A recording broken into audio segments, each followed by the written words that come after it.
Good morning, everybody. Thank you for joining us today. I'm very happy to have everybody here on this call, the third in our new series of iVisionMobile workshops.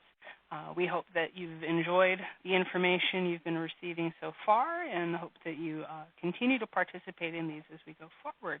It's going to really do a lot to help you understand some of the elements and basics and really learning how to exploit this system for all of its wonderful features that it makes available to us. Today, the topic of our call is troubleshooting some kiosk issues, some of the most common issues that we've experienced, not including personal emails, Mayday texts, and direct calls. Our team has jockeyed well over 100 or more kiosk-related support questions since we began our ticketing system back in July of 2020. So today we're going to discuss some of those most common questions and issues our support team has encountered with kiosks. So on today's agenda, after some brief instructions about workshop notifications, schedule, and history, we'll review some of those common areas of concern when troubleshooting kiosk issues. Majority of them center around kiosk slides and images, button selection and campaigns, button page settings themselves, and then a brief stint into kiosk apps and administration. With a little time left over, whatever time we have, we're going to open up the floor to some Q&A to follow up on some of the things that we've discussed or any other questions that you may have. So let's go ahead and get started with some of our housekeeping. So if you weren't already aware, you can receive our notifications about upcoming workshops in two different ways, text or email. For text notifications, you want to text workshop to 59925. We do send our reminders out on Mondays and Wednesdays on the week of the workshop itself. Emails are automatically sent to the email address we have on file. Some of you may have unsubscribed or changed emails or have spam filters, whatever's going on, and would like to start receiving those emails again. Well, you can update your contact information for both mobile and email notifications by completing the web form found at this mobile URL. If you have any questions, comments, concerns, or issues regarding getting our notifications, please reach out to support. We're happy to answer any questions that you have. So, the next piece, let's talk a little bit about workshop schedule and history. Now, we've received a couple questions about where the workshop schedule and recordings can be found. As with all webinars, links to the recorded workshops are sent out via email after its conclusion. Additionally, both the schedule and the recordings can be found within the knowledge base. If you haven't seen them before, accessing them is very straightforward. And so here, we log into our account. We simply log into our account. We go to our help and support menu. We go to our knowledge base. And then from there, we can use the search field to search for workshops. And here we'll see our schedule, anything that's available. Or we can scroll down to the bottom of the page and find the workshops category itself. And there you'll see the workshop schedule and the history that we've made available. The articles within the workshop history include our recordings, PowerPoint slides, slide images, other attachments, supplemental material maybe we provided during the workshop itself, as well as some of the questions that have been asked during Q&A. Due to the amount of information provided in the articles, they are slated to be made available within 1 week of the concluded workshop, so just keep that in mind. All right. So let's get into the reason we're here today, to talk about some troubleshooting in the kiosk. Okay. While everyone's needs are unique in a variety of ways, the kiosk issue our team has helped troubleshoot are largely resolved within the digital kiosk wizard itself using options found in our layout and functionality menus, our button selection menus, and our page menus themselves. High on this list are issues that always surround kiosk images and slides. So we're going to start with a couple of these common troubleshooting needs. One of those most common questions that we receive is, why is my logo blocking the main page? Well, as you can see here, the answer is simple. Your header image is too large. So to resolve that, you need to select a smaller image. And doing so is very simple. And so here within our sample account, let's take a look and a sample that how easy this is to resolve. And so within this account, we have our header is too large sample. And again, here's this image we were just looking at on our slide. Okay. Using the layout and functionality menu, we can see that this design is set to a 50% rotating area width. The other 50% is comprised of a stationary side of the display space where the header images appears. This is also known as the main page. The header image you use on your design must be sized to fit within this static space, or else, as we can see here, the rotating area and the main page buttons are impacted. The slides push to the left, the button push down. So if you find that your image is impacting the slides and buttons this way, well, we need to click the header icon, so our header image. We click our upload icon, and we've used the size that we're using. As we can see here, this one is 600 by 354, obviously too large for the kiosk display. To change the header image, you'll need to upload a replacement image of smaller size. By clicking the Browse button, you can upload a smaller image from your device. Once it's uploaded, as you see these we've done here, you can select click the select button to change the active image. So let's use this smaller designs at 340 by 207. Our 340 by 207 is now our active image. We can close our pop-up menu, and now we see our issue with the slides and the buttons have been resolved. Well, with changing this image out, it also brings us to one of our other more common questions. Why don't my images fit right? What size should they be for header images and slides? Well, the answer to that question is pretty straightforward and simple. They need to be scaled according to the device, the resolution of the device, and the kiosk area that you're using for your design. Happily, the system helps you determine the width and height you need to be working with. So we use our layout and functionality menu to set our layout area and width. In the case of the kiosk we just saw, our layout rotates images on the left, and our rotating area width is 50%. Then we use the kiosk preview to determine our image scale. In this case, our desired device is a Samsung Tab E. And the Samsung Tab E selection tells us what sizes we're going to need. So let's take a look at an example of what these selections look like on our device. So if we return back to our kiosk,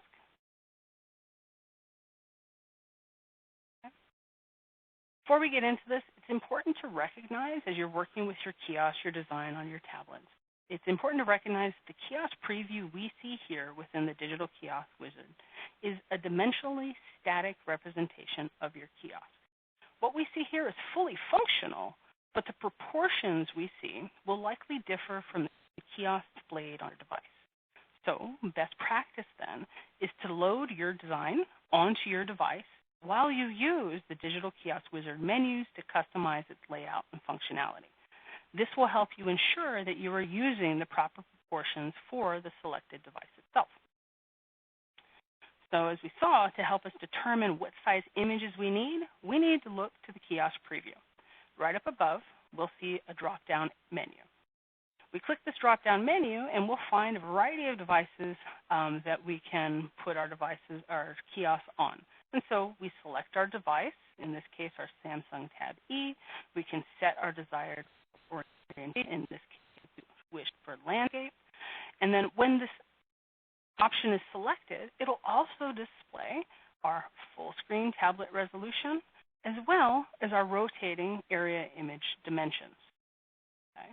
In this Samsung example, our rotating area here, 640 by 800, suggests that each half of our kiosk display needs to be 640 by 800.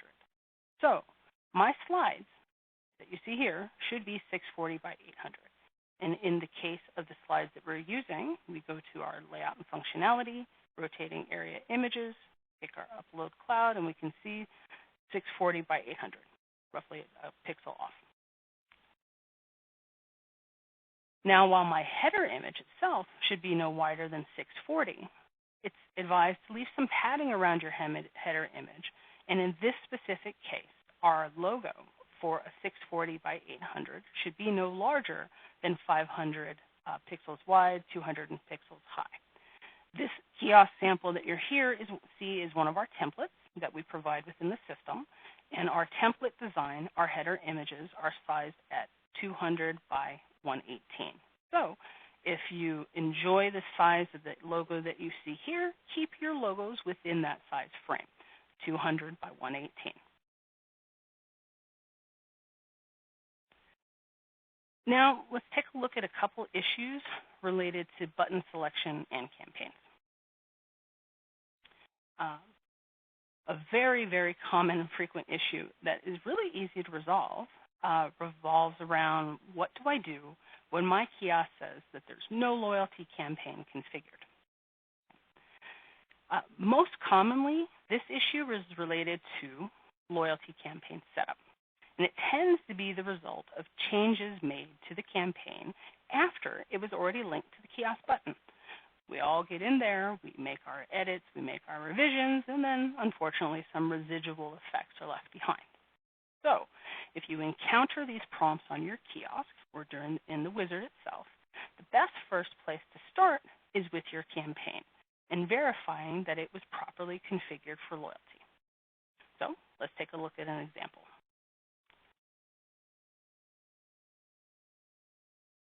On our kiosk here, we can check in, and if we use this live tablet device, we can see that it tells us that there is no loyalty campaign configured. And so we turn to our campaign itself. So we go to messaging, we go to our mobile campaigns, and our target campaign here is the sample that we've created. We can see within this campaign, under opt-in management, this is where loyalty resides, we can see that opt-in management is on. Okay? It is set to loyalty to a single tier, but it's set to one check-in. One check-in to reach a goal on a single tier campaign is not recognized by the system as a loyalty campaign. A single tier needs to be increased above 1 for it to be recognized as loyalty.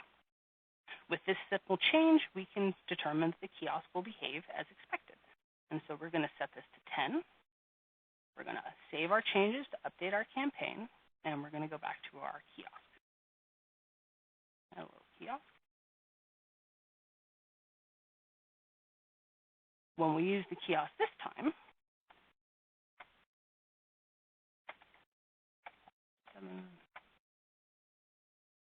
I've already checked in today. It is properly configured as expected.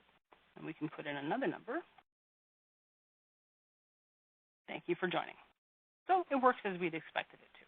A simple fix for a very common issue.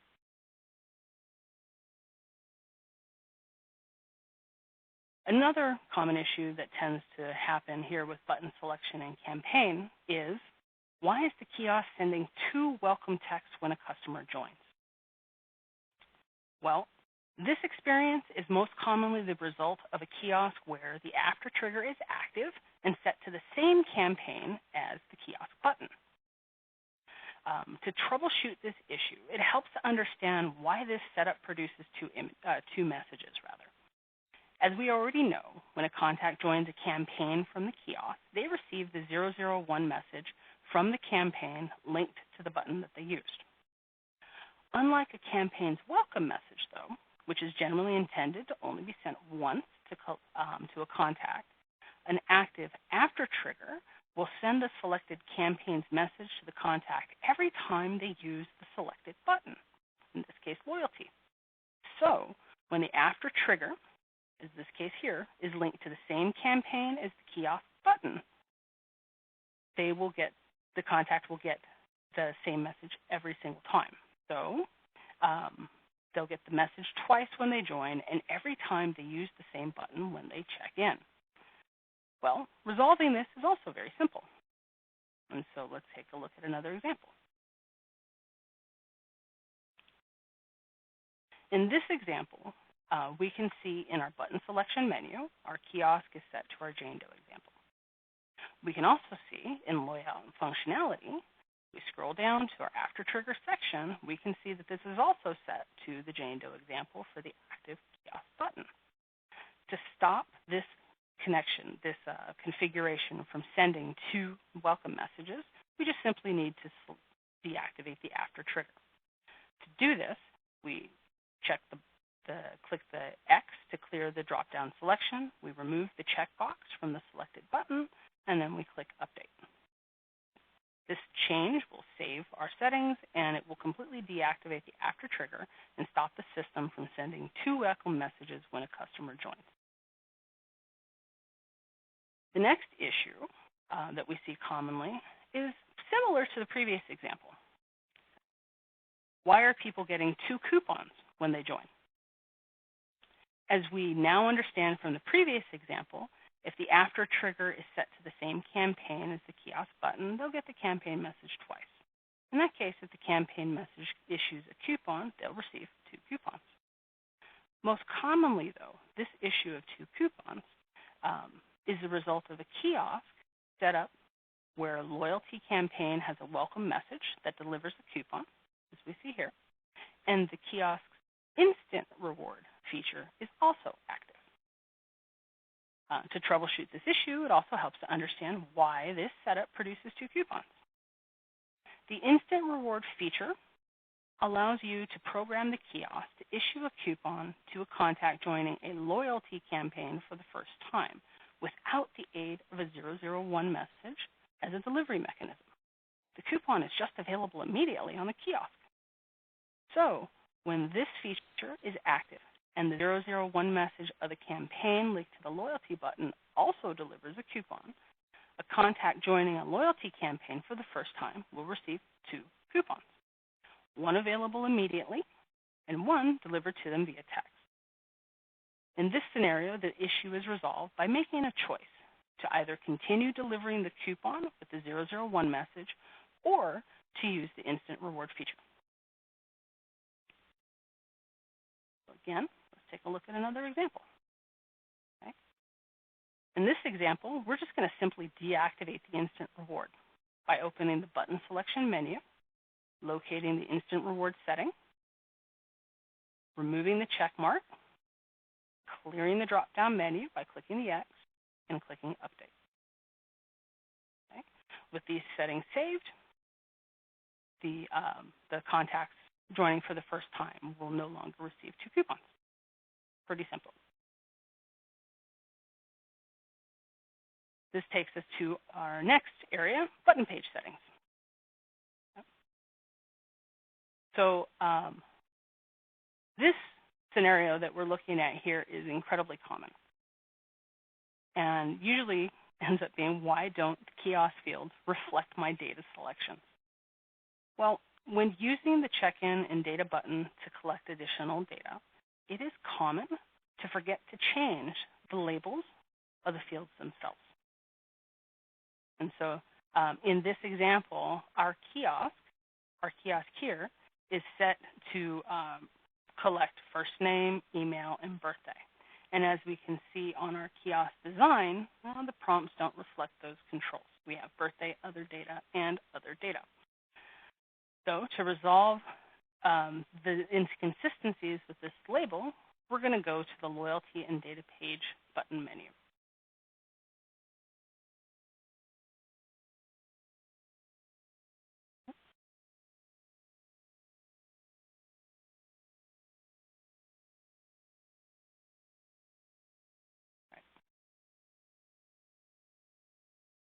So our check-in and data capture button here.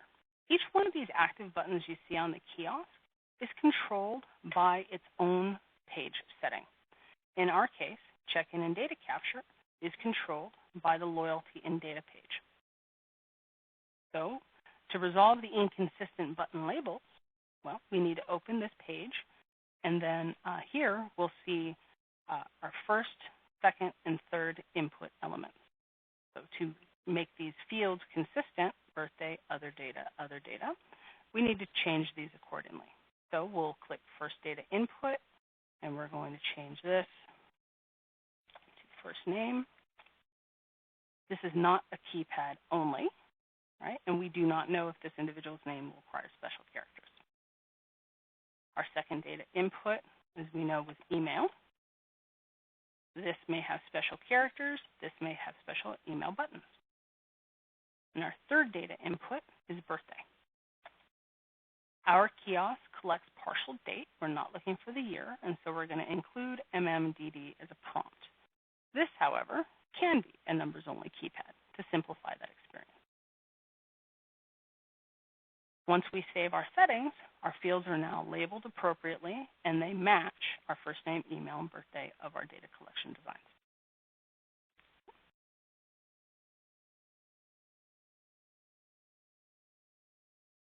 Another common issue relates to how do I get more compliance with my double opt-in?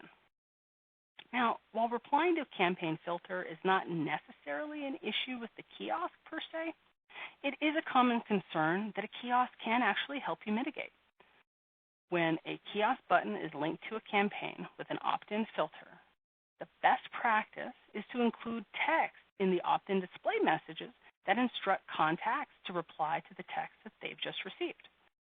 This simple prompt is effective at reminding staff to provide instructions to the customer, and it helps increase opt-in responses. So let's show you where this resides and where you can make those changes yourself.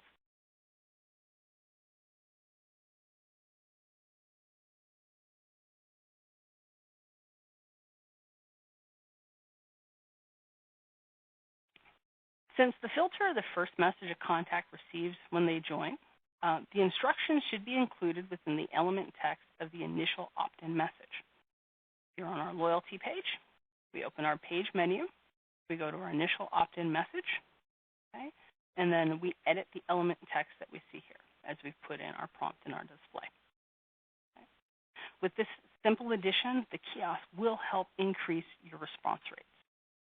And so let's see what happens when I check in.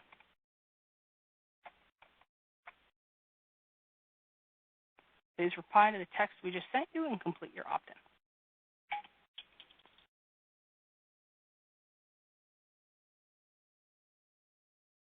Another common question we receive is, how do I increase the font size of the display text? The simple answer is to use the controls of the button page itself to widen the element text and or add line breaks. As we've learned, each active button is controlled by its own menu. In this example, our main page top text is too small. This itty-bitty little prompt. Nobody can read that. So we're going to use the main page menu to revise the text by widening the element or adding line breaks. Okay, and it will produce this end result. So let's take a look at a sample.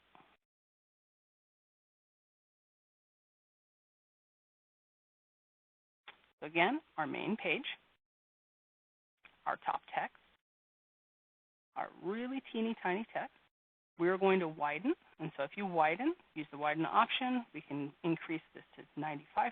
And now we have a little bit larger. Or we can add a line break, and that will separate this into two lines, effectively increasing the size of the text. And so let's add a line break here. I'm using an HTML line break, so I can visually see where my lines are separated. Programmatically, for the kiosk itself, it's not necessary for you to enter a line break. You can just use the Enter key on your keypad, and it will effectively produce the same result. As I said before, I'm simply just using the HTML line break code as a visual representation for myself so I can see where those lines separate.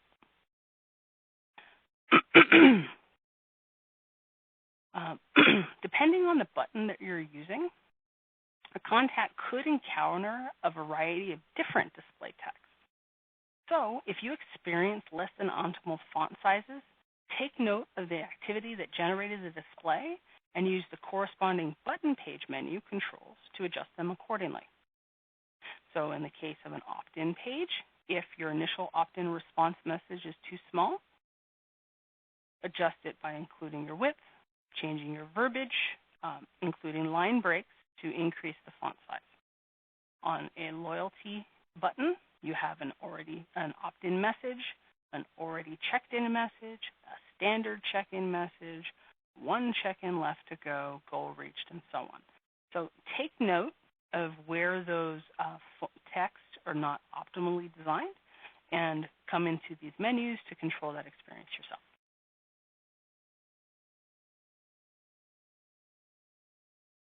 Now we're going to turn our attention away a little bit to some of our common kiosk app and administration issues. Right? So if you turn on a tablet, launch the kiosk app, and wonder why the kiosk is asking you for a PIN or for an ID instead of a PIN, this generally means that the kiosk displaying on this device is inactive, or the account it resides in is inactive. To resolve this, you'll need to simply reactivate the kiosk or reactivate the account. Easy enough. And it will bring your kiosk design on your tablet back to life. Well, what then do I do if I can't remember the account the tablet was linked to? Happens. We get busy, we're moving pieces around, we're manipulating our accounts. If you're a reseller, it can happen, it can occur. So what do you do when you can't remember what it is? Well, in this case, all you simply need to do is to contact our support team and provide us with the Wi-Fi MAC address for the device. Okay? The Wi-Fi MAC address, or MAC ID, as it's also known, is a unique number associated with your device. It's represented as a 12-digit string of alphanumeric pairs separated by colons. Okay? With that number, our team can tell you which account the device is linked to and which kiosk the device is supposed to be displaying, helping jog your memory and resetting your device appropriately. Locating the MAC ID on your device is a little different between Android and Apple.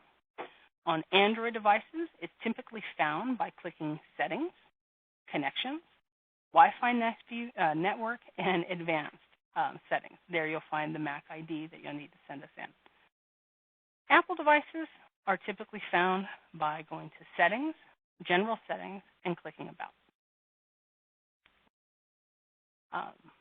To be certain, the issues we've discussed today are not the only ones you may encounter as you configure your kiosk. They're just some of the most common.